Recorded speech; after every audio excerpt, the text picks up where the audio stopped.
Existe uma história no Antigo Testamento que, se eu for sincero com você, considero a mais perturbadora de toda a Bíblia e que poderia muito bem ser considerada imprópria para menores de idade.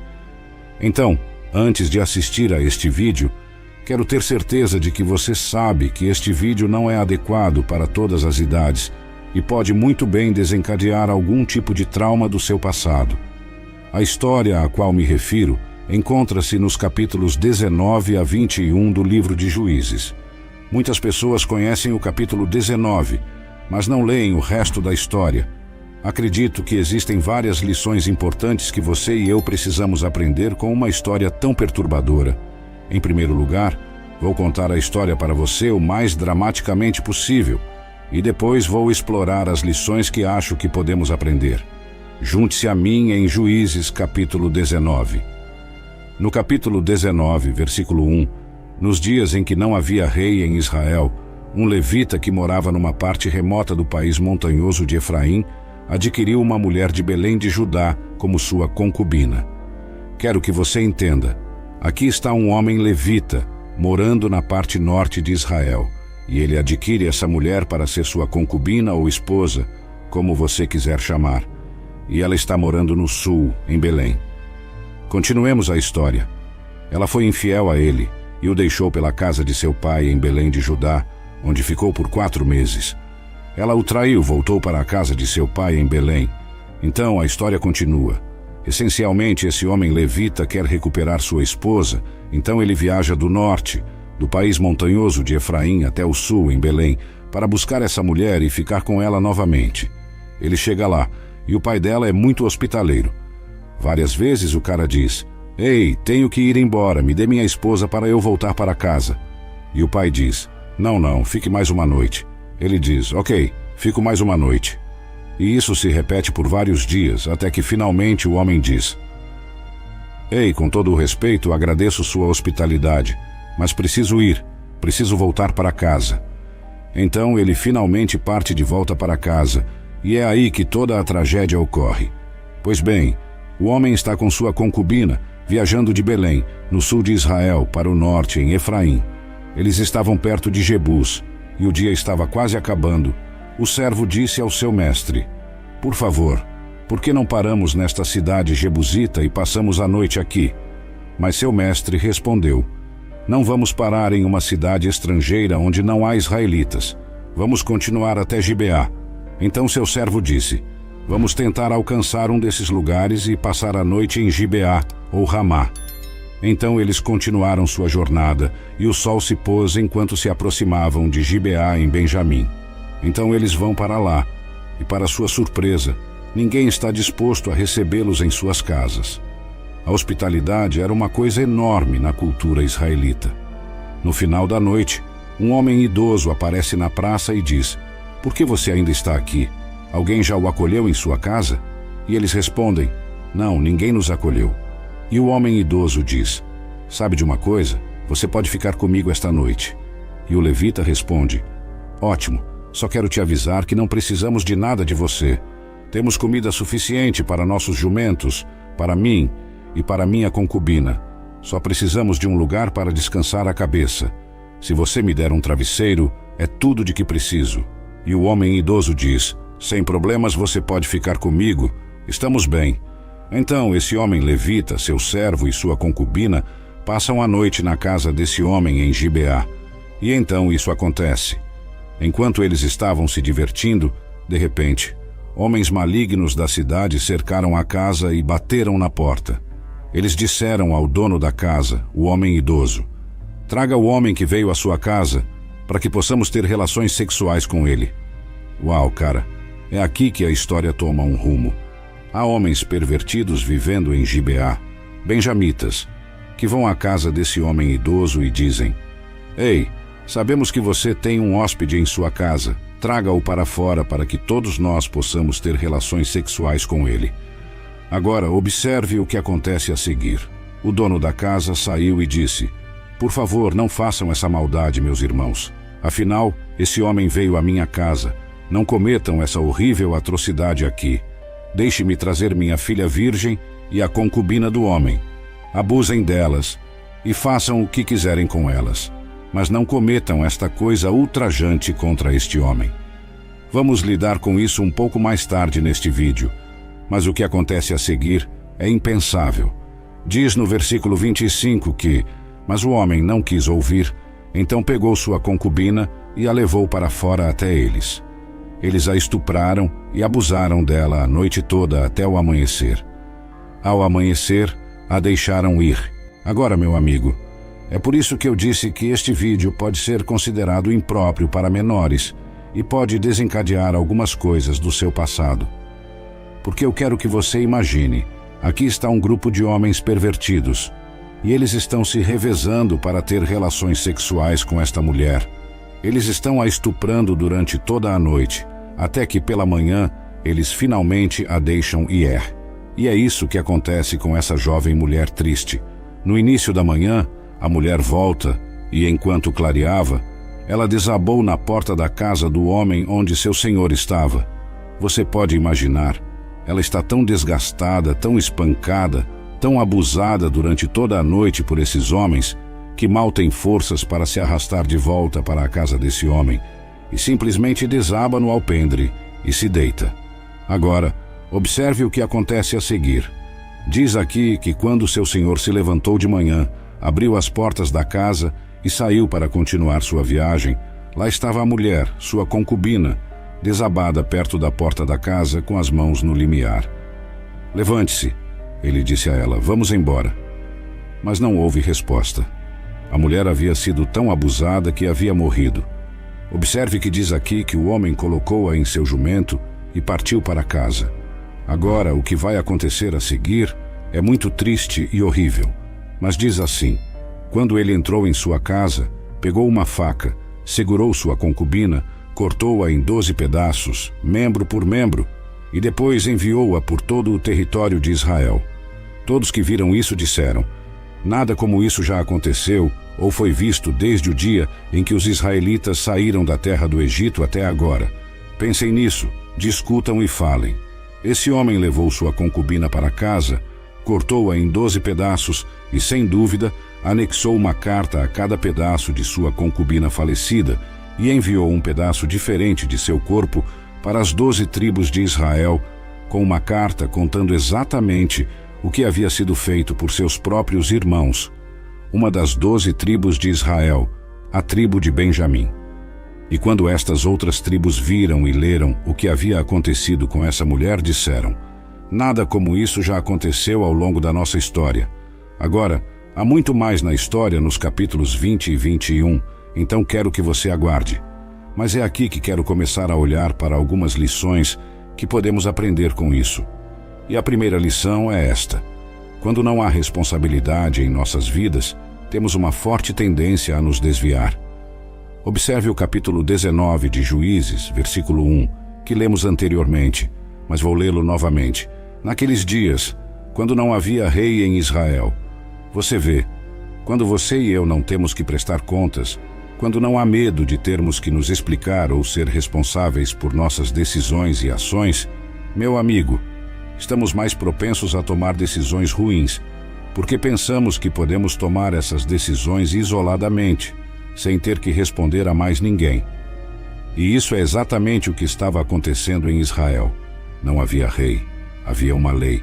Mas as pessoas não estavam respeitando a lei, ela não estava sendo aplicada. E como resultado, o que aconteceu? Eles acabaram fazendo algo que provavelmente nunca imaginaram que fariam. A segunda mini lição que quero abordar é garantir que tratamos todo ser humano como um portador da imagem de Deus. Aqui está esse homem dizendo: sabe, seria errado vocês fazerem o que querem com esse homem, mas podem fazer o que quiserem com minha filha e com a concubina dele. A mentalidade dele era de que a vida e a virtude deste homem valiam mais do que sua própria filha e a concubina deste homem. Precisamos ter certeza, e é por isso que assistir a sites inapropriados e coisas desse tipo, precisamos ter certeza de não fazer isso. Se você quer parar de assistir coisas online que você sabe que não deveria estar assistindo, e você sabe do que estou falando, quero que você veja cada garota que você está olhando como um portador da imagem de Deus, como alguém, sua filha. Imagine se você gostaria que alguém olhasse para sua filha, fazendo as coisas que você está vendo na tela.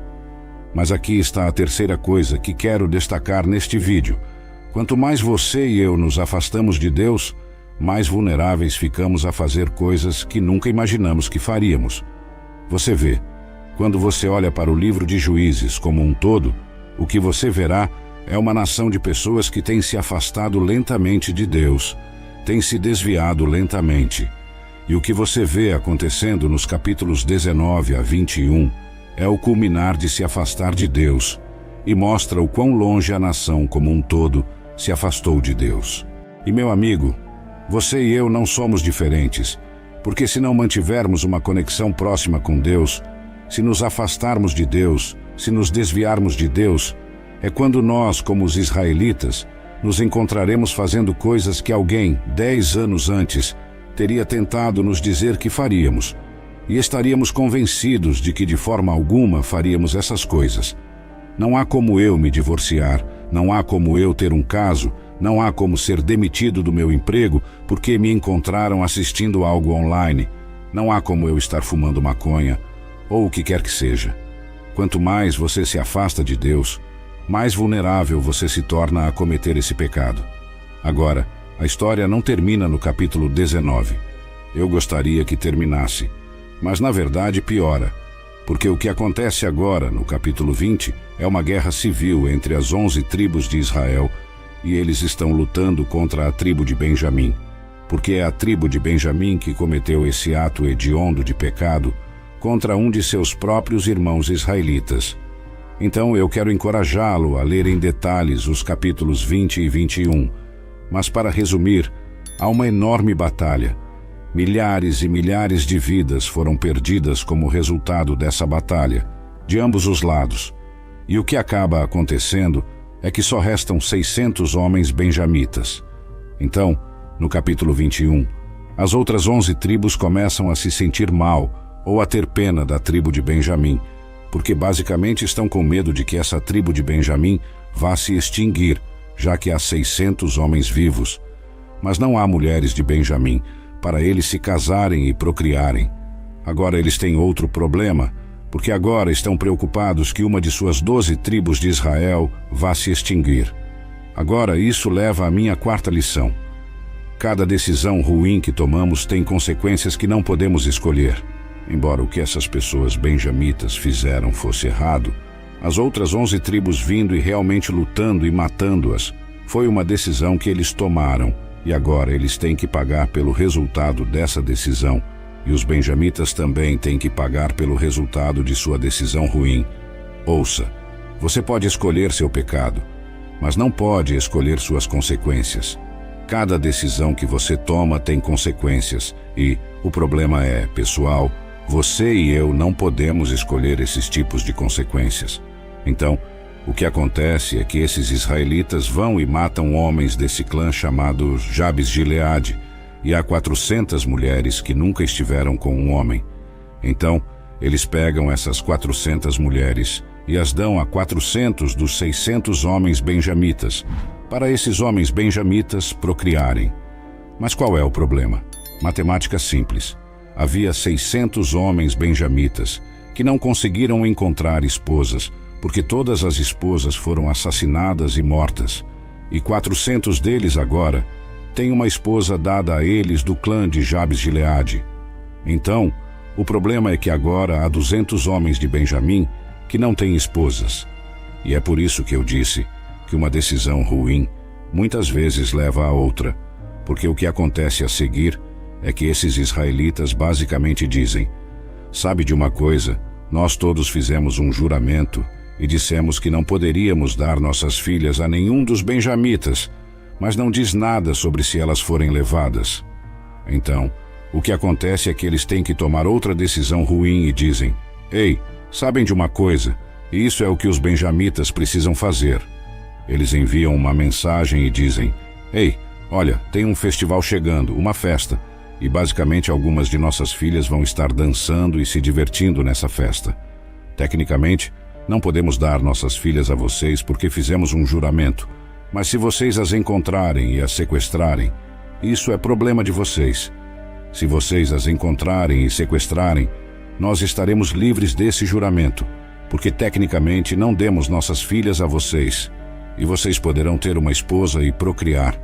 Então eles têm essa festa, e essencialmente esses 200 homens benjamitas vão e roubam e sequestram essas mulheres enquanto elas estão dançando em uma festa, e as levam de volta como suas esposas.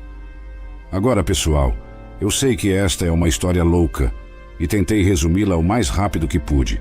Mas o ponto é este: uma decisão ruim muitas vezes leva a outra, e todo tipo de decisões ruins afetam outras pessoas. Passe por essa história novamente e veja quantas pessoas foram afetadas negativamente por uma decisão ruim. Alguns dos homens benjamitas mereciam o que aconteceu com eles, mas a maioria das pessoas em Benjamim não tinha nada a ver com isso e morreram em batalha. O povo de Jabes-Gileade morreu também. As mulheres foram então levadas de sua terra e dadas a esses benjamitas. E então essas outras mulheres foram sequestradas pelos homens benjamitas e levadas para longe de suas famílias. Tudo isso aconteceu por causa de decisões ruins. Mas aqui está a quinta e última lição que quero encorajá-lo hoje. Deus tem graça para nós, mesmo no meio de nossas decisões mais destrutivas. Note como o livro de Juízes termina. Diz aqui que os benjamitas fizeram isso e pegaram o número de mulheres que precisavam dos dançarinos que capturaram. Eles voltaram para sua própria herança, reconstruíram suas cidades e viveram nelas. Naquela época, cada um dos israelitas voltou de lá para sua própria tribo e família. Cada um voltou de lá para sua própria herança. E claro, o último versículo do livro de Juízes caracteriza e descreve todo o livro de Juízes. Diz aqui que naqueles dias não havia rei em Israel. Cada um fazia o que lhe parecia certo. Meu amigo, embora Deus tenha sido gracioso ao permitir que esta tribo de Benjamim se reconstruísse e se repovoasse e não fosse extinta, houve consequências para suas decisões. E se não há mais nada que você tire deste vídeo, quero encorajá-lo a entender que cada decisão que você e eu tomamos tem consequências. Muitas vezes, consequências que nem mesmo podem ser medidas e consequências que não podemos escolher. Te vejo no próximo vídeo. Tchau por enquanto. Deus te abençoe.